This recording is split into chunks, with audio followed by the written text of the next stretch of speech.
নমস্কার। কিছু কথা কিছু গল্পের সাথে আজ আমি সুকন্যা তোমাদেরকে বানিয়ে দেখাবো ঝিঙের কলুই। আমি 1 কিলো মতন ঝিঙে ভালো করে ধুয়ে তারপর তাকে ছাড়িয়ে ছোট ছোট পিসের আকারে কেটে নিয়েছি। ঝিঙের এই রেসিপিটা আমি আমার বন্ধুর থেকে শিখেছি।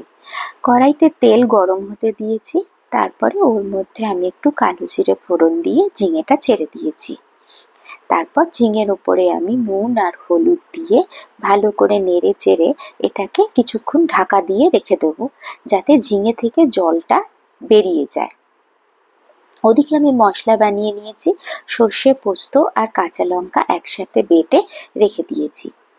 দেখো, ঢাকনা খোলা মাত্রই দেখলাম ঝিঙে থেকে জল ছেড়ে গেছে, অনেক জল বেরিয়ে গেছে। তারপরে ঝিঙেগুলো নরমও হয়ে গেছে। এবার আমি এর মধ্যে সর্ষে, পোস্ত, কাঁচা লঙ্কা বাটাটা দিয়ে দিয়েছি। তারপরে এটাকে ভালো করে নেড়ে যখন দেখবো একদম এটা রেডি হয়ে গেছে, নামানোর ঠিক আগে এর মধ্যে আমি 1/2 কাপ মতো দুধ দিয়ে দেবো।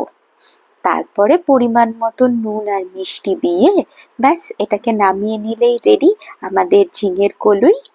গরম গরম ভাতে দুপুরবেলা গরমকালে ঝিঙের কলুই বড়ই ভালো লাগে।